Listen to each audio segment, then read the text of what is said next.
ഉമ്മത്തിൻ്റെ ഏറ്റവും മർമ്മപ്രധാനമായ ഒരു സമ്പത്താണ് ആരോഗ്യം എന്ന് പറയുന്നത്. ആരോഗ്യത്തിന് നാടൻ ഒരു കാര്യം കൂടെ പറയാം, കാസർഗോഡ് ആയതുകൊണ്ട്. എൻ്റെ ഏതെങ്കിലും ഭാഷ അറിയാത്തതുണ്ടെങ്കിൽ എന്നോട് ചോദിക്കണം, അത് മനസ്സിലായിട്ടില്ല എന്ന് പറഞ്ഞു. പിന്നെ ഇടയ്ക്ക് ഇങ്ങനെ പ്രതികരിക്കണം, ഞാൻ ചോദിക്കുമ്പോൾ റെഡിയല്ലേ അങ്ങനെയാണൊക്കെ പറഞ്ഞു, അങ്ങനെയൊക്കെ ഒരു ഇൻട്രാക്ഷൻ വേണം. അപ്പോഴേ മറ്റേ ഞാനിങ്ങനെ പറയുമ്പോൾ ഇങ്ങനെ കേൾക്കുക, അത് രസമുണ്ടാവില്ല. വൺ വേ ആവും, ഒരു 2 വേ ഒരു കമ്മ്യൂണിക്കേഷൻ സ്റ്റൈലായിരിക്കണം ഇൻഷാ അല്ലാഹ്. അപ്പോൾ നഷ്ടപ്പെടുമ്പോൾ മാത്രം നമ്മൾ തിരിഞ്ഞു നോക്കുന്ന ഒരു കാര്യം എന്നാണ് ആരോഗ്യത്തെക്കുറിച്ച് സാധാരണ നമ്മുടെ നാടൻ മലയാളത്തിൽ ഒരു നിർവചനം പറയാറുള്ളത്. നഷ്ടപ്പെടുമ്പോൾ അല്ലെങ്കിൽ അതിനെന്തെങ്കിലും കേടുപാടുകൾ പറ്റുമ്പോൾ മാത്രം നമ്മൾ തിരിഞ്ഞു നോക്കുന്ന ഒരു വസ്തു, ഒരു സംഭവം, അതാണ് ആരോഗ്യം. അല്ല, ശരിയല്ലേ? നിനക്ക് ഈ പ്രായമുള്ള ഉസ്താദുമാരും ഉപ്പമാരൊക്കെ ഉണ്ട്, ഓരോന്നും വിചാരിക്കുന്നത് ഒരു സദസ്സിൻ്റെ ഒരു ഇൻട്രാക്ഷൻ അതിങ്ങനെയാണ്. അല്ലെങ്കിൽ ഒരു എല്ലാവരും ഇങ്ങനെ റിജിഡായി ഇരിക്കുക, നിങ്ങൾ പറഞ്ഞൊക്കെ ശരി തന്നെയാണ്, അതുകൊണ്ട് കാര്യമില്ല. അതൊരു നിങ്ങൾ ആ ഒരു എക്സ്പ്രഷനിലും കൂടെ വരുമ്പോൾ നമുക്ക് പറയാൻ ഒന്നും കൂടെ ഒരു ഉഷാറുണ്ടാവും. അതിന് വേണ്ടിയിട്ടാണ്. അത് മൗലിദിൻ്റെ മജ്ലിസാണെങ്കിലും അങ്ങനെ തന്നെ ഇരിക്കേണ്ടത്. ഒരു ഈ അറബ്സിൻ്റെ ഒക്കെ മൗലിദിൽ പോയി കഴിഞ്ഞാൽ എന്തോ ഒരു രസമെന്നറിയാതെ. നമ്മൾ മലയാളികൾ ഇങ്ങനെ ഒരു ഉസ്താദ്മാർ മൗലിദ് ചൊല്ലുകയാണെങ്കിൽ ബാക്കിയുള്ള ആളുകളൊക്കെ അവിടെ ഒരാളവിടെ മൂലയിൽ ആദ്യം മൂലയിലാണ് സ്ഥാനം പിടിക്കുക, ഇരിക്കാൻ വേണ്ടി, ചാരി ഇരിക്കാൻ വേണ്ടി. ആരോഗ്യക്കുറവുള്ള ആളുകൾ ഒക്കെ നമുക്ക് തിരക്കേണ്ടില്ല, നമുക്ക് അഡ്ജസ്റ്റ് ചെയ്യാം. ഒരു മൂലയിൽ ഇരുന്നാലേ അവർക്ക് അതൊക്കെ ഓക്കെ. അല്ലാതെ ആളുകൾ ചെറുപ്പക്കാരൊക്കെ ഉണ്ട് അവിടെ മൂലയിൽ പോയിരിക്കും ചാരാൻ വേണ്ടിയിട്ട്. മൗലിദ് ഉസ്താദിലൊക്കെ മുമ്പിലെ വന്നിരിക്കേണ്ടത്, ആ ഒരു അദബിൽ സന്തോഷത്തോടു കൂടി തൊപ്പിയും കിട്ടി അവിടെ വന്ന് റാഹത്തിൽ ഇരിക്കുക. എന്നിട്ട് റസൂലുള്ളാഹിന്റെ പേര് സമ്മൈതുഹു മുഹമ്മദ എന്ന് പറയുമ്പോൾ സന്തോഷം കൊണ്ട് അല്ലാഹുമ്മ സ്വല്ലി വസല്ലി വബാരിക് അലൈഹി അല്ലെങ്കിൽ അല്ലാഹു സ്വല്ലി വസല്ലം പറഞ്ഞിട്ട് അതിങ്ങനെ ചൊല്ലി അതിൻ്റെ കൂടെ ഇങ്ങനെ സഞ്ചരിക്കണം. കൽബ് കൊണ്ട് ഇങ്ങനെ സഞ്ചരിക്കണം, അതുപോലെ നാവ് കൊണ്ടും സഞ്ചരിക്കണം. അപ്പോഴാണ് ഒരു ലൈവായിട്ടുള്ള ഒരു പ്രോഗ്രാമായിട്ട് അതൊക്കെ മാറുക. അപ്പോൾ ഏതായാലും നഷ്ടപ്പെടുമ്പോൾ മാത്രമാണ് സാധാരണ രീതിയിൽ നമ്മൾ ആരോഗ്യത്തെക്കുറിച്ച് ചിന്തിക്കുന്നത്. ഒരു മനുഷ്യൻ്റെ ഏറ്റവും പ്രധാനപ്പെട്ട കാര്യം ആരോഗ്യമാണ്. ആരോഗ്യമില്ലെങ്കിൽ നമുക്കൊന്നും ചെയ്യാൻ കഴിയില്ല. ഏറ്റവും പ്രധാനം ആരോഗ്യമാണ്. ഒരു മുസ്ലിമായ മനുഷ്യൻ ഒരു ദിവസം നിർബന്ധമായ നിസ്കാരത്തിലൂടെ മാത്രം അള്ളാഹുവിനോട് 18 തവണ ആരോഗ്യം തരണേ എന്ന് ആവശ്യപ്പെടുന്നുണ്ട്. നിർബന്ധ നിസ്കാരത്തിന്റെ 17 റക്അത്തുകൾ മാത്രം കൂട്ടിയിട്ടാണ് ഈ 18 എണ്ണം ഞാൻ പറഞ്ഞത്. സുന്നത്തുകളൊക്കെ നിസ്കരിച്ച് എന്തായാലും ഒരു 10 റക്അത്ത്, ഒരു മുഅക്കത്തായ സുന്നത്ത്, ഒരു 2 4 ഒക്കെ, ഒരു ളുഹായും തഹജ്ജുദും ഒരു വിത്തർ, ഒരു 3 ഒക്കെ ചുരുങ്ങിയ നിസ്കരിക്കുന്നവരാണ് സാധാരണ എല്ലാ നല്ല മനുഷ്യന്മാരും. അപ്പോൾ ഒരു 10, 35, 40 റക്അത്തോളം നിസ്കരിക്കുമ്പോൾ 41 തവണ നമ്മളൊരു ദിവസം ഫർള് നിസ്കാരത്തിൽ മാത്രം അള്ളാഹുവിനോട് ആരോഗ്യം ചോദിക്കുന്നുണ്ട്. എവിടെ ചോദിക്കുന്നത്? ഉസ്താദന്മാരല്ലാത്തവർ മറുപടി പറ, ഉസ്താദന്മാർക്ക് അറിയും. എവിടെ ചോദിക്കുന്നത്? ആരോഗ്യം എവിടെ ചോദിക്കുന്നത്? ആൻസർ പറയട്ടെ. അത്തയ്യാത്തിലാ? അത്തയ്യാത്തിൽ ഉണ്ടോ? വേറെ എവിടെ? ജുലൂസില്ലേ? നമ്മൾ സുജൂദ്, അതന്നെ. അപ്പോൾ ഒരു മനുഷ്യൻ അള്ളാഹുവുമായിട്ട് ഏറ്റവും കൂടുതൽ അടുത്ത് വരുന്ന ഒരു പൊസിഷനാണ് സുജൂദ് എന്ന് പറയുന്നത്. സുജൂദ് എന്ന് പറഞ്ഞാൽ ഒരു മനുഷ്യന്റെ, അറേബ്യയിൽ മുത്ത് റസൂലുള്ളാഹി സ്വല്ലല്ലാഹു അലൈഹി വസല്ലമ തങ്ങൾ വരുമ്പോൾ അന്നത്തെ കാലത്തെ അറബ്സിന്റെ ഒരു പ്രത്യേകത, അവർ ഒരാളുടെ മുമ്പിലും തല കുനിക്കുക ഇല്ല. അവർ ആഢ്യത്വത്തോടു കൂടെ ഒരു പ്രത്യേകമായ ആ ഒരു പ്രതീതിയിലായിരുന്നു അവരൊക്കെ ജീവിച്ചത്. അവർ വാഹനപ്പുറത്തുകൂടെ യാത്ര ചെയ്യുമ്പോൾ എന്തെങ്കിലും ഒരു സാധനം താഴെ വീണാൽ അത് കുനിഞ്ഞെടുക്കില്ല. കുനിയുന്നത് മോശമാണ് എന്ന ചിന്തയായിരുന്നു അവർക്ക്. അത് വേറൊരാളെ കൊണ്ട് എടുക്കാൻ പറയുക ചെയ്യാം. അങ്ങനെ തല കുനിക്കാൻ മടിച്ചിരുന്ന ഒരു സമൂഹത്തെയാണ് ആ തല പിടിച്ചിട്ട് മണ്ണിൽ കൊണ്ടുപോയി വെച്ചത് സുജൂദിലൂടെ. അത് മുത്ത് റസൂലുള്ളാഹി സ്വല്ലല്ലാഹു അലൈഹി വസല്ലമ തങ്ങൾ അഹങ്കാരമില്ലാതാക്കാൻ, അല്ലെങ്കിൽ ഈഗോ ബേണിംഗ് മെത്തഡോളജിയുടെ മർമ്മപ്രധാനമായ 2 പ്രോസസ്സ്, ഒന്ന് റുക്കൂഉം മറ്റൊന്ന് സുജൂദുമാണ്. അത് ഈഗോ ബേണിംഗ് പ്രോസസ്സാണ്. ശരിക്കും ഞാൻ ആ ഭാഗത്തേക്കല്ല പോകുന്നത്. ഞാൻ പറഞ്ഞത് ഈ സുജൂദ് എന്ന് പറയുന്നത് അള്ളാഹുവുമായിട്ട് ഏറ്റവും അടുത്ത് വരുന്ന, അള്ളാഹുവിനോട് ഞാൻ അങ്ങേയറ്റം പടച്ചവനെ ഞാൻ നിന്നിൽ സമർപ്പിതനാണ് എന്ന് പറഞ്ഞിട്ട് എൻ്റെ ഏറ്റവും ഞാൻ തല ഉയർത്തി നടക്കുന്ന എൻ്റെ നെറ്റിയും എല്ലാം നിലത്ത് കൊണ്ടുപോയി മണ്ണിൽ കൊണ്ടുപോയി വെക്കുന്നതാണ് സുജൂദ്. മണ്ണ് എന്ന് പറഞ്ഞാൽ പഴയ കാലത്തുള്ള മഹാന്മാരൊക്കെ നിസ്കാരത്തിന് വേണ്ടി ഒരു മുസല്ല അവിടെ ഇടുമെങ്കിലും നെറ്റി മണ്ണിൽ തന്നെ വെക്കുമായിരുന്നു. അതിൻ്റെ കാരണം ഞാൻ നിസ്സാരനാണ്, മണ്ണിൽ നെറ്റിവെക്കാൻ മാത്രമേ ഞാനുള്ളൂ എന്ന് സ്വന്തത്തെ ബോധ്യപ്പെടുത്താൻ വേണ്ടി നെറ്റി മണ്ണിൽ തന്നെ അവർ കൊണ്ടുപോയി വെക്കുമായിരുന്നു. അപ്പൊ ഈ മർമ്മപ്രധാനമായ സുജൂദ് അള്ളാഹുവിന് ഏറ്റവും ഇഷ്ടപ്പെട്ട ഒരു പൊസിഷനാണ്. ആ സുജൂദിൽ കിടക്കുന്ന സമയത്ത് അള്ളാഹുവിന് ഈ അടിമയോട് തൃപ്തി വരും. അബ്ദിനോട്, അടിമയോട് അള്ളാഹു ചോദിക്കും, എന്താണ് വേണ്ടത് പറയൂ എന്ന് പറയും. ആ പറയുന്ന സമയത്താണ് സുജൂദിൽ നിന്ന് എഴുന്നേറ്റ് ജുലൂസിലേക്ക് വന്നിട്ട് നമ്മൾ അള്ളാഹുവിനോട് ചോദിക്കുന്നത് റബ്ബി ഗുഫിർലി വർഹംനി. പിന്നെന്താ? പിന്നെ പിന്നെ പിന്നെ പിന്നെ വആഫിനി. ഈ വആഫിനി എന്ന് പറയുന്നതാണ് ഞാൻ പറഞ്ഞത്. ഈ സുജൂദിലെ നിർണായകമായ പൊസിഷനിൽ അള്ളാഹുവിന് തൃപ്തി വരുമ്പോൾ ഉടമയോട് 7 കാര്യങ്ങളാണ് ചോദിക്കുന്നത്. അതിൽ ദുനിയാവും ആഖിറവും എല്ലാം ഉണ്ട്. അതിൽ നിങ്ങൾ ആലോചിച്ച് നോക്കി, ആ ഒരു പ്രധാന ഘട്ടത്തിലുള്ള ദുആയിലും ആരോഗ്യം നിങ്ങൾ ചോദിക്കണമെന്നാണ് ഇസ്ലാമിന്റെ കൽപ്പനയുള്ളത്. അങ്ങനെ എല്ലാ നിസ്കാരത്തിലും ഓരോ റക്അത്തിലും അവിടെ നമ്മൾ അത് ചോദിക്കുന്നു. പിന്നെ എവിടെയാണ് ആരോഗ്യം ചോദിക്കുന്നത്? അല്ലാഹുമ്മ ഹ്ദിനി, പിന്നെ അല്ലാഹുമ്മ ഹ്ദിനി ഫീമൻ ഹദൈത് വആഫിനി ഫീമൻ ആഫൈത്. അവിടെ സുബ്ഹി എന്ന് പറയുന്ന നിസ്കാരം വളരെ പ്രധാനപ്പെട്ട ഒരു നിസ്കാരമാണ്. പല ആളുകൾക്കും സുബ്ഹി കിട്ടുകയില്ല, ഖളാ ആയി പോകും. അത് അള്ളാഹുവിന്റെ ഇഷ്ടക്കാരുടെ ലിസ്റ്റിൽ നിന്ന് പുറത്താക്കപ്പെട്ടവരാണ് സുബ്ഹി കിട്ടാത്തവർ. അതങ്ങനെ തന്നെയാണ്. കാരണം അവന് അള്ളാഹു തആല ആയുസ് കൊടുത്തത് സുബ്ഹി നിസ്കരിക്കാനാണ്. അള്ളാഹു തആല അവന് ആരോഗ്യം കൊടുത്തത് സുബ്ഹി നിസ്കരിക്കാനാണ്. നിസ്കാരത്തിന് തടസ്സമാകുന്ന ജോലിയിലോ മറ്റു കാര്യങ്ങളിലോ ഏർപ്പെട്ട് ലേറ്റായിട്ട് ഉറങ്ങി സുബ്ഹി ഖളാ ആക്കുന്ന ആളുകൾ അള്ളാഹുവിന്റെ ഇഷ്ടക്കാരുടെ ലിസ്റ്റിൽ ഉൾപ്പെട്ടവർ അല്ല. ആ ലിസ്റ്റിൽ നിന്ന് അള്ളാഹു അവരെ പുറത്താക്കിയിരിക്കുന്നു എന്നുള്ള 2 നിസ്കാരം പരമപ്രധാനമാണ്, സുബ്ഹിയും അസ്റും ഫർദ് നിസ്കാരത്തിൽ. ആ 2 അതിലേറ്റവും പ്രധാനം സുബ്ഹി. അതിന് മറ്റൊരു കാരണം കൂടെ ഉണ്ട്. സുബ്ഹി നിസ്കാരത്തിന്റെ ഒരു പ്രത്യേകത, രാത്രിയുടെ കാവൽക്കാരായ മലായിക്കത്തുകളും പകൽ സമയത്തിന്റെ കാവൽക്കാരായ മലക്കുകളും ഒരേപോലെ ഒന്നിച്ച് സംഗമിക്കുന്ന ഒരു സമയമാണ് സുബ്ഹിയുടെ സമയം.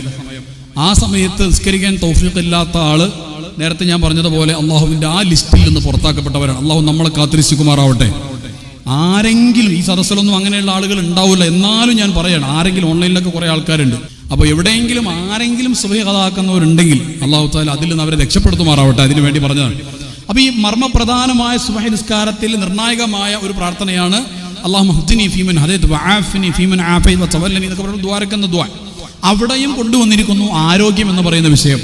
ഇനി ഈ 2 സ്ഥലത്തും കോമൺ ആയിട്ടൊരു സിമിലാരിറ്റി നമുക്ക് കാണാൻ കഴിയും. അതായത് ജുലൂസിൽ നമ്മൾ ചോദിക്കുന്നു റബ്ബി ഗുഫിർലി വർഹംനി വജ്ബുർനി വർഫഅനി വസ്ഖുനി വഹ്ദിനി വആഫിനി. അവിടെയും ഹിദായത്തിന്റെ കൂടെയാണ് ആഫിയത്ത് ചോദിച്ചത്. ഖുനൂത്തിലും അല്ലാഹുമ്മ ഹ്ദിനി ഫീമൻ ഹദൈത് വആഫിനി ഫീമൻ ആഫൈത്, ഹിദായത്തിന്റെ തൊട്ടടുത്താണ് ആഫിയത്ത് ചോദിച്ചത്. ഈ ഒരു സംഭവം വിശദീകരിച്ചിട്ട് ആഫിയത്ത് അല്ലെങ്കിൽ ഹെൽത്ത് എന്ന് പറയുന്നത് ഹെൽത്ത് ഈസ് വെൽത്ത് എന്നാണ്. സമ്പത്ത് എന്ന് പറയുന്നത് മർമ്മപ്രധാനമായ സമ്പത്ത് ആരോഗ്യമാകുന്നു.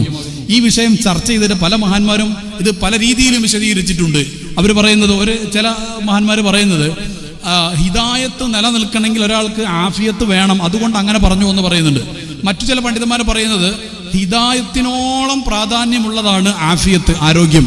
ഒരാൾക്ക് ഹിദായത്തില്ലെങ്കിൽ അയാളുടെ കാര്യം കട്ടപ്പോയാണ് എന്നതുപോലെ പ്രാധാന്യമുള്ള കാര്യമാണ് ആഫിയത്ത് എന്ന് പറയുന്നത്.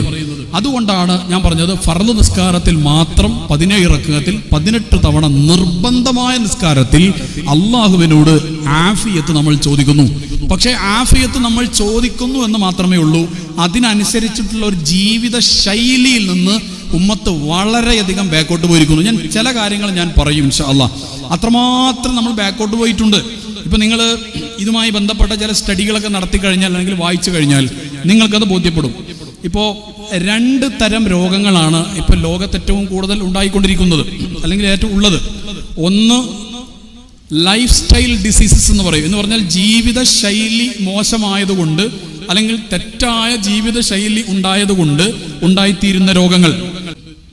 ഈജിപ്തിലെ മുഖൗഖിസ് എന്ന് പറയുന്ന രാജാവ് ഒരിക്കൽ കുറെ സമ്മാനങ്ങൾ മദീനയിലേക്ക് റസൂലുള്ളാഹി സ്വല്ലല്ലാഹു അലൈഹി വസല്ലം തങ്ങളിലേക്ക് പറഞ്ഞയച്ചു.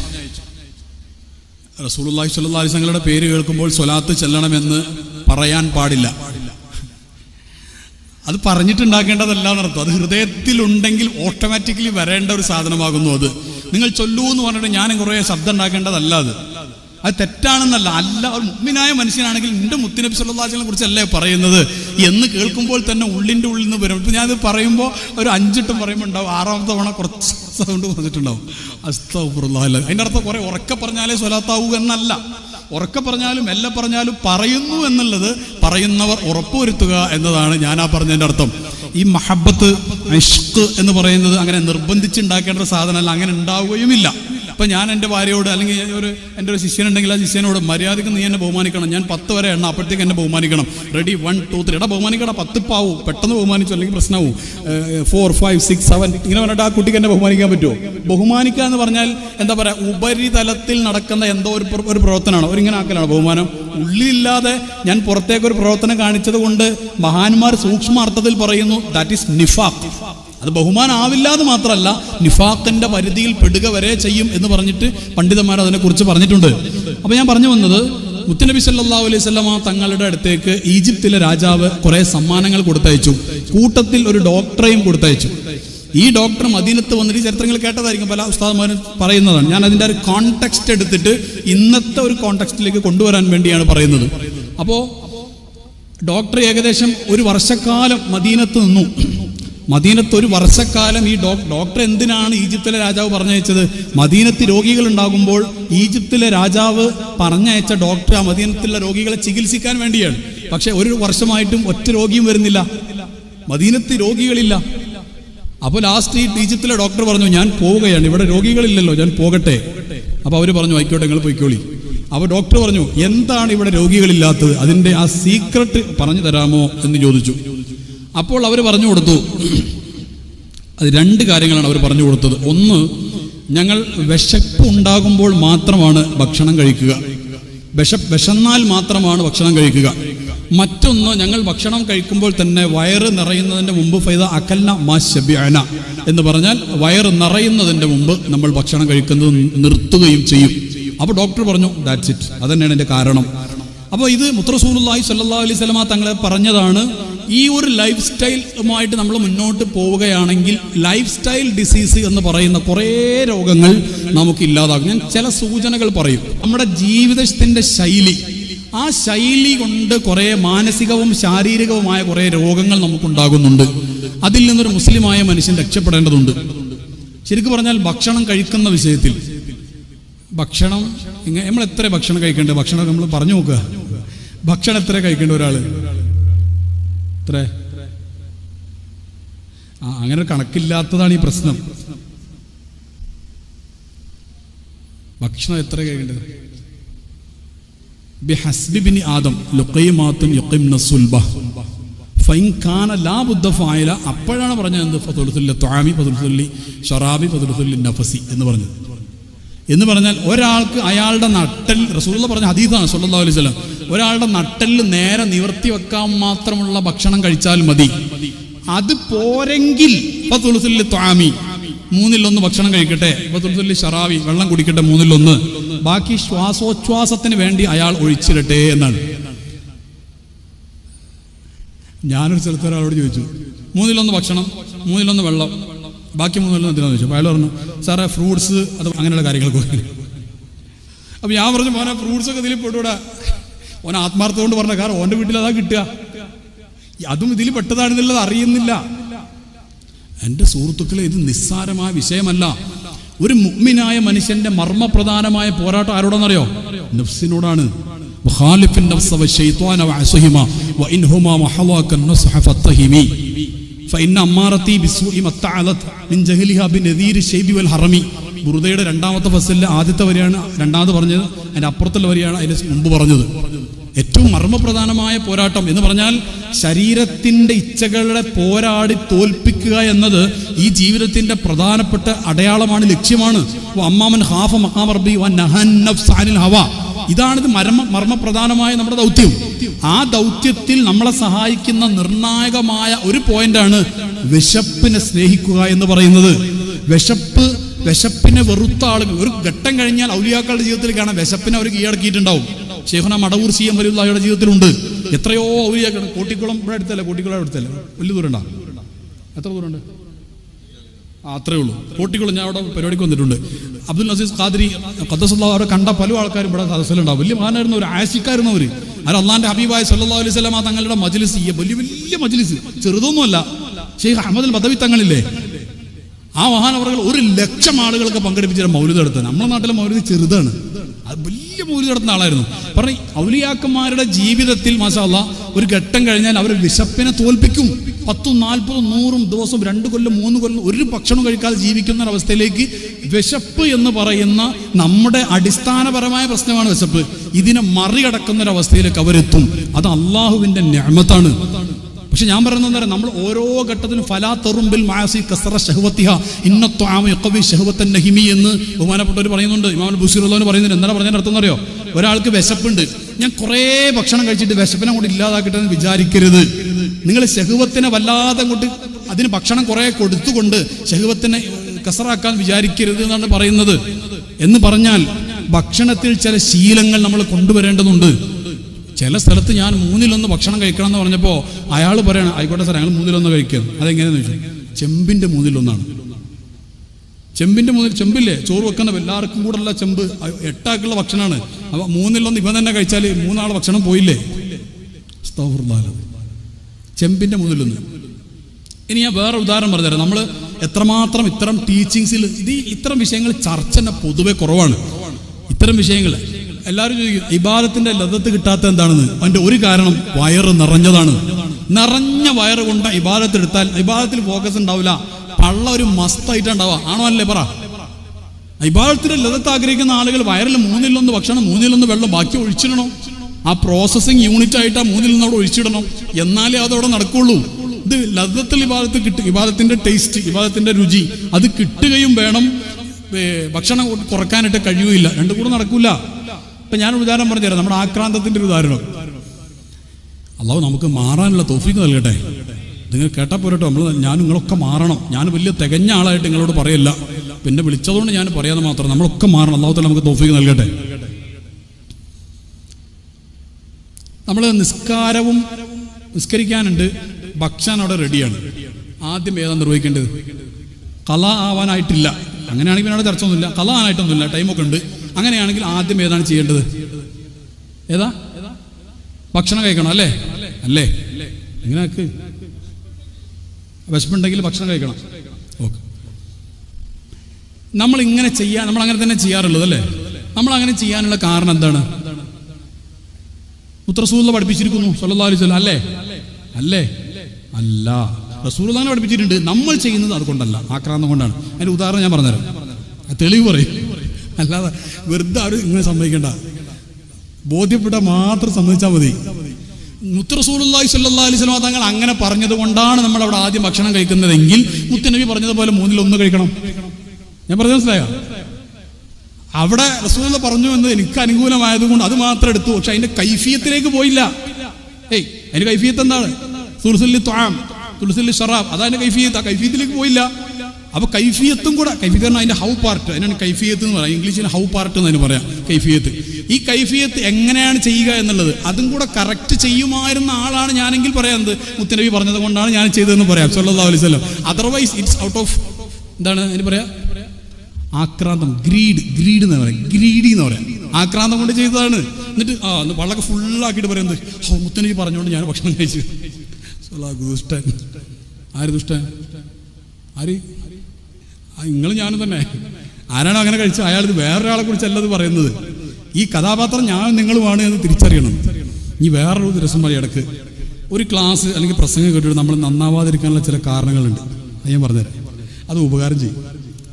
നമ്മളെന്താ മാറാത്തത്? എത്ര വയത്?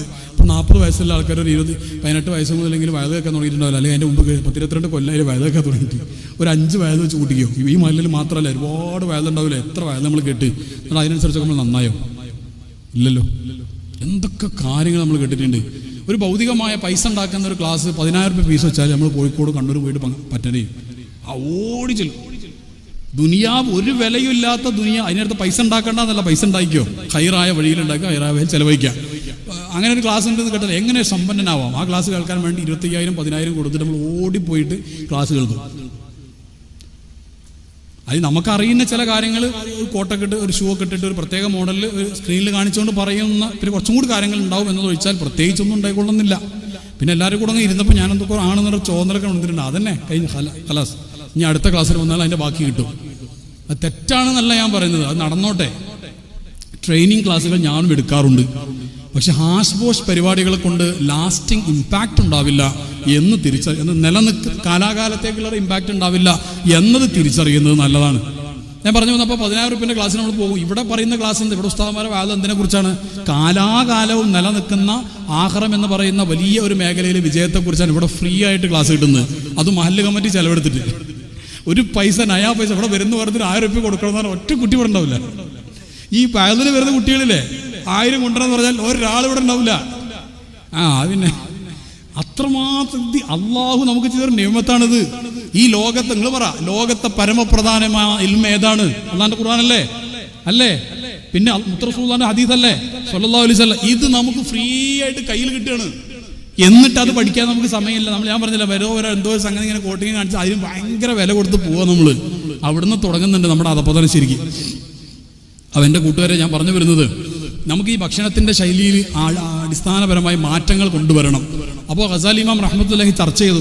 അപ്പോൾ 3-ൽ 1 ആയോ ഇല്ലേ എന്ന് എങ്ങനെ മനസ്സിലാവുക? 3-ൽ 1 ആയോ എന്ന് അറിയേണ്ട, അതെന്താ മാർഗം? ഇനിയും വേണം എന്ന് തോന്നുമ്പോൾ നിർത്തുക എന്നാണ് അതിന് മറുപടി പറഞ്ഞത്. ഇനി ഒരാളിങ്ങനെ കുറച്ച് കഴിഞ്ഞ് വിശപ്പ് മാറാൻ എത്ര ഭക്ഷണം കഴിക്കണം നിങ്ങൾ പറഞ്ഞേ? 2-3 ഉരുള പോരെ? വിശപ്പ് മാറാൻ അതുപോലെ. ആ കത്തലുണ്ടല്ലോ, കത്തലെടുക്കാന്നൊക്കെ പറയും. ഇവിടെ കത്തലെടുക്കാന്ന് പറയാം. വിശപ്പ് മാറാൻ അത് മതി. ബാക്കി പിന്നെ എക്സ്ട്രാ കൊടുക്കുന്ന വിശപ്പ് മാറിയാൽ നിർത്തുക, ഇനിയും വേണം എന്ന് തോന്നുമ്പോൾ നിർത്തുക എന്നതാണ് അതിന് പരിഹാരം പറഞ്ഞിരിക്കുന്നത്. ഇനി ഇതിന്റെ സയൻസ് പറയാം. ഇത് നിസ്സാരമായ വിഷയം. ഇസ്ലാം ഒരു കാര്യം പറഞ്ഞിട്ടുണ്ടെങ്കിൽ അതിന്റെ പിന്നിൽ ഒരു സ്പിരിച്വൽ റീസൺ ഉണ്ടാവും. അതേപോലെ ഒരു ഭൗതികമായ ഒരു ഹെൽത്ത് ആയിട്ടുള്ള ഒരു റീസൺ അതിന്റെ മേഖലയുണ്ടാവും. ഒരാൾ ലോഡ് കംപ്ലീറ്റ് ലോഡാക്കി കഴിഞ്ഞാൽ അയാളുടെ ഡൈജസ്റ്റീവ് സിസ്റ്റം ഓവർലോഡഡ് ആണ്. അയാളുടെ ദഹന പ്രക്രിയ ഓവർലോഡഡ് ആണ്. ആ ദഹന പ്രക്രിയക്ക് ഓവർ എനർജി എടുക്കുന്നത് കൊണ്ട് അയാളുടെ ശരീരത്തിന്റെ അപ്പോൾ നടക്കേണ്ട മറ്റുള്ള പ്രവർത്തനങ്ങൾക്ക് ആവശ്യമായ ഫങ്ഷൻ എനർജി, ആ ഫങ്ഷൻ എനർജി അയാൾക്ക് കുറയും. അതുകൊണ്ട് ആ സമയത്ത് വായിച്ചാൽ ഉറക്കം വരും. ക്ലാസ് എടുക്കാൻ പോയി കഴിഞ്ഞാൽ അത് ഇങ്ങനെ ആവും, കറക്റ്റ് പോയിന്റുകളൊന്നും വരില്ല എന്ന് പറയാനുള്ള കാരണം അതാണ്. ജോലി ചെയ്യുകയാണെങ്കിൽ ഫോക്കസ് അയാൾക്ക് ഉണ്ടാവില്ല. അതുകൊണ്ട് ഞാൻ പറഞ്ഞത്, ഒന്ന് ഭക്ഷണം ഒന്ന് കുറച്ച് കൊണ്ടുവന്ന് നോക്കാം. അല്ലാഹു തൗഫീഖ് ചെയ്യട്ടെ. അത് ചെയ്യാൻ പറ്റിക്കഴിഞ്ഞാൽ ഇൻഷാ അല്ലാഹ് ദേഹത്തോടുള്ള പോരാട്ടത്തിൽ കുറെ നമുക്ക് വിജയിക്കാൻ പറ്റും. നിസ്സാരമായ വിഷയമല്ല അത്. ഒരുപാട് രോഗങ്ങൾ, നിങ്ങൾ ഇത് കുറെ വിശദീകരിക്കേണ്ട കാര്യമല്ല.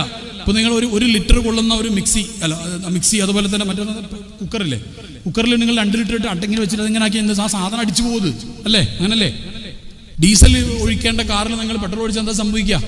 അതിന്റെ എഞ്ചിൻ ഖറാബ് ഹോ ജായേഗാ, മുഷ്കിൽ. അത് പ്രശ്നമാണത്. അപ്പൊ അതിന് അപ്പൊ അവിടെ ആപ്റ്റായിട്ട് ഇതൊരു പ്രൊഡക്റ്റ്. ഇപ്പൊ ഈ ഒരു ഫോണ് അല്ലെങ്കിൽ നിങ്ങളുടെ കാറ്, നിങ്ങൾക്കൊരു കാറുണ്ട്, ഒരു i10 കാറുണ്ട്, ഹ്യുണ്ടായിന്റെ i10 കാർ, i20 കാറുണ്ട്. ഈ i20 കാറിന്റെ ഓണർ ആ i20 ഹ്യുണ്ടായി കമ്പനിയുടെ മുതലാളിയാണ്. അപ്പോൾ അവരെന്ത് ഈ കാർ എങ്ങനെയൊക്കെ ഉപയോഗിക്കണം, ഇതിന്റെ ഓയിൽ ഏതാണ് ഒഴിക്കേണ്ടത് എന്താ, അതിനെക്കുറിച്ച് കൃത്യമായ ഒരു രൂപം ഉണ്ടാവും. അപ്പോൾ അതുകൊണ്ട് നമ്മൾ ഇടയ്ക്കിടയ്ക്ക് സർവീസ് ചെയ്യും. 10,000 കിലോമീറ്റർ ആകുമ്പോഴത്തേക്ക് നമ്മൾ സർവീസ് ചെയ്യും. ഓരോ കൃത്യമായ സമയത്ത് നമ്മൾ പോയിട്ട് അതിന്റെ കാര്യങ്ങൾ നമ്മൾ ചെയ്യും. അത് ചെയ്യുന്നത് കൊണ്ട് നമുക്ക് കൃത്യമായിട്ട് ആ വണ്ടി ഹെൽത്തി ആയിട്ട് നമ്മൾ കൊണ്ടുപോകും. പക്ഷെ മനുഷ്യന് അങ്ങനത്തെ ഒരു പ്രൊഡക്റ്റാണ്. ഈ പ്രൊഡക്റ്റിന് ഒരു യൂസർ മാനുവൽ ഉണ്ട്. അതെന്താണ്? ഖുർആനും ഹദീസുമാകുന്നു. ആ യൂസർ മാനുവൽ മനസ്സിലാവാത്തവർക്ക് ഇജ്മാഉം ഖിയാസൊക്കെ ഉണ്ട്, പണ്ഡിതന്മാരുടെ ഗ്രന്ഥങ്ങൾ അതിന് വേറെയുണ്ട്. അത് അതിന്റെ എന്താണ് വിശദീകരണങ്ങളായിട്ടുള്ള ഗ്രന്ഥങ്ങളാണ്. അപ്പൊ അതനുസരിച്ചിട്ട് ലൈഫ് കൊണ്ടുപോയി കഴിഞ്ഞാൽ കുറെ കാലം ജീവിക്കാൻ പറ്റും. ഉള്ള കാലത്ത് നമ്മൾ മർമ്മപ്രധാനം കുറെ ജീവിക്കുക എന്നുള്ളതല്ല. അള്ളാഹു നമുക്ക് ആഫിയത്തും ഇസ്സത്തുള്ള അള്ളാന്റെ പൊരുത്തത്തിലായിട്ടുള്ള ദീർഘായുസ് നൽകട്ടെ. ഇതിൽ പ്രധാനം എന്താണെന്നറിയോ? ഇബാദത്തെടുക്കാനുള്ള ആരോഗ്യത്തോടെ നമുക്ക് ജീവിക്കാൻ കഴിയണം. അതാണ് പ്രധാനം. എല്ലാവരും ദ്വാരക്കേണ്ട ദ്വാരാണിത്. പടച്ചവനെ, അവസാനത്തെ എൻ്റെ ഈ ജീവിതത്തിലെ അവസാനത്തെ നിമിഷം വരെയും നിന്ന് നിസ്കരിക്കാനുള്ള ആഫിയത്ത് നിലനിർത്തി തരണേ അല്ലാഹ്. അള്ളാഹു നമുക്ക് നിലനിർത്തി തരട്ടെ. അതെല്ലാവരും ദ്വാരക്കേണ്ട വിഷയമാണ്. അതിനെന്ത് ചെയ്യണമെങ്കിൽ ഇതിന് ഓവർ പണി കൊടുക്കാൻ പാടില്ല. നബി സല്ലല്ലാഹു അലൈഹി വസല്ലം തങ്ങൾ മാംസം കഴിച്ചിരുന്നു, ഹദീസിലുണ്ട്. നമ്മൾ അത് മാത്രമേ കണ്ടിട്ടുള്ളൂ. എത്ര ഇൻ ബിറ്റ്വീനാണ് കഴിച്ചത് നമ്മൾ കണ്ടിട്ടില്ല. അള്ളാന്റെ ഹബീബായ സല്ലല്ലാഹു അലൈഹി വസല്ലം തങ്ങൾ എല്ലാ ദിവസവും തുടർച്ചയായിട്ട് മാംസം കഴിച്ചിട്ടില്ല. ഇന്ന് മാംസം കഴിച്ചാൽ കുറച്ച് ദിവസം കഴിഞ്ഞിട്ടാണ് കഴിക്കുന്നത്, അത് നമ്മൾ കണ്ടിട്ടില്ല. മാംസം കഴിച്ചു എന്നുള്ളത് മാത്രം കണ്ടിട്ട് എന്നും മാംസം കഴിക്കുന്നേ. ഞാൻ എപ്പോഴും പറയാറുണ്ട്, ഉസ്താദുമാരെ നിങ്ങൾ നന്നായി ശ്രദ്ധിക്കണം. ഉസ്താദുമാർ എന്ന് പറഞ്ഞാൽ, തങ്ങന്മാർ എന്ന് പറഞ്ഞാൽ നമ്മുടെ ദീനിന്റെ ഒരു സമ്പത്താണ്. ഉസ്താദുമാർ ചില നാട്ടിലൊക്കെ എന്തുണ്ടാവും വെച്ച് കഴിഞ്ഞാൽ ചെലവ് വീട്ടിലായിരിക്കും, ഓരോ വീട്ടിലായിരിക്കും. അപ്പൊ നിങ്ങൾ എല്ലാ വീട്ടുകാർക്ക് ഉസ്താദിന് ഒരു ദിവസം ചെലവിന് കിട്ടുക. ഇങ്ങോട്ട് കൊണ്ടുവരികയാണെങ്കിലും ഉസ്താദ് അങ്ങോട്ട് പോകുകയാണെങ്കിൽ ചില ഉസ്താദിന് ഒരു ദിവസം കിട്ടുക, മാസത്തെ ഒരിക്കൽ കിട്ടുക. അത് ഇവർ ചിക്കൻ എല്ലാ സാധനം കൊടുത്തിട്ട് ഉസ്താദ് ഒരു ഉണ്ടാക്കിയതല്ലെന്ന് വിചാരിച്ചാൽ ഉസ്താദ് ഒന്നും പറയാതെ കഴിച്ചിട്ടുണ്ടാവും. പിറ്റേന്നും ചിക്കൻ തന്നെ, അതിന്റെ പിറ്റേന്നും ചിക്കൻ തന്നെ. ഉസ്താദിന്റെ ആരോഗ്യം നോക്കണ്ടേ? ഇത് നിസ്സാരമായ കാര്യമല്ല. ഈ അടുത്തൊരു പഠനത്തിൽ, ഈ കേരളത്തിൽ കാർഡിയാക് അസോസിയേഷന്റെ ഡോക്ടർമാരുടെ ഒരു സമ്മേളനത്തിൽ അവർ പറഞ്ഞെന്താണെന്നറിയോ? അടുത്ത ഒരു 10 വർഷത്തിന്റെ ഉള്ളിൽ കേരളത്തിൽ ഇപ്പോഴുള്ളതിന്റെ 50% കാർഡിയാക് ഡിസീസ് എന്ന് പറഞ്ഞാൽ ഹൃദ്രോഗമുള്ള ആളുകൾ വർദ്ധിക്കും.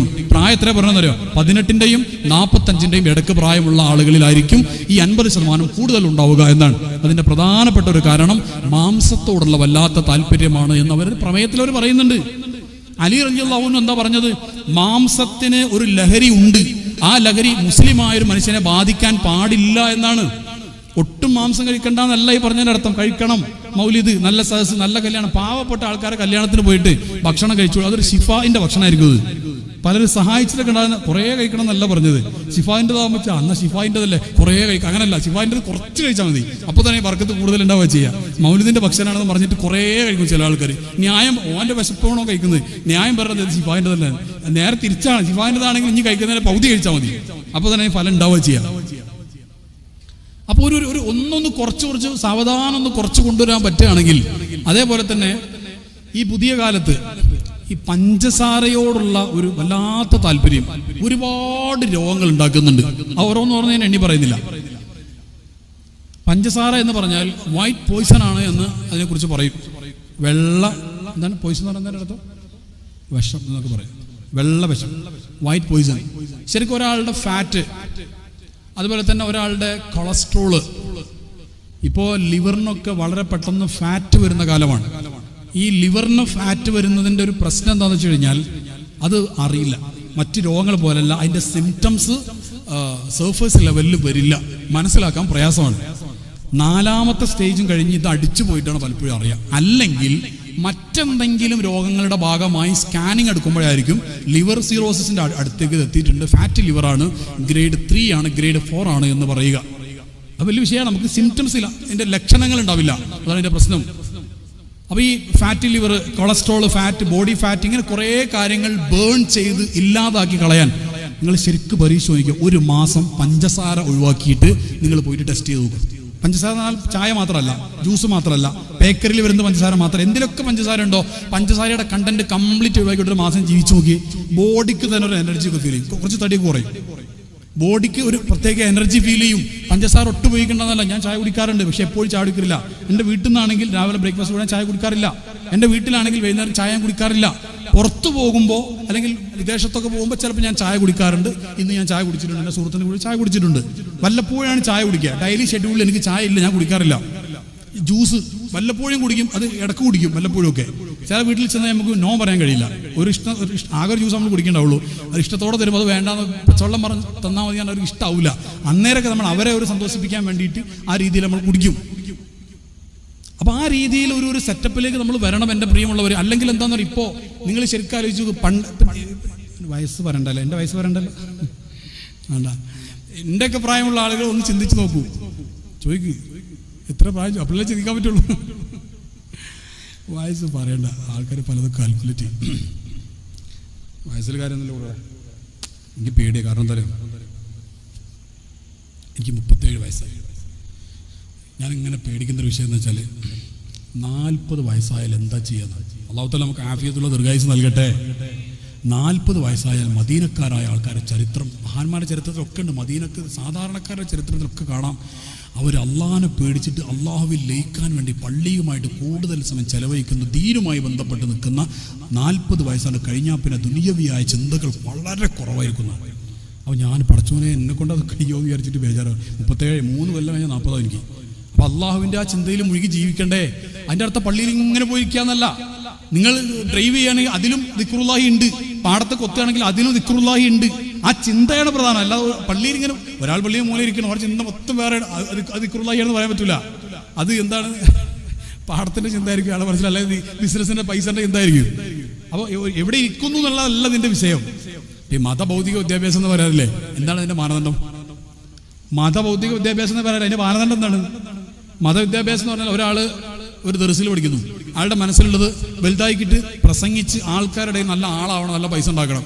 അത് മതവിദ്യാഭ്യാസമാണോ ഭൗതിക വിദ്യാഭ്യാസമാണോ? പറ. അത് ഭൗതിക വിദ്യാഭ്യാസമാണ്. അതേസമയം ഒരാൾ ഇംഗ്ലീഷ് പഠിക്കുന്നുണ്ട്, അയാളുടെ ലക്ഷ്യം എന്താണ്? ഇംഗ്ലീഷിൽ ഇസ്ലാമിനെ കുറെ തെറ്റിദ്ധരിപ്പിക്കുന്ന പുസ്തകങ്ങൾ, അതിനൊക്കെ മറുപടി എഴുതണം.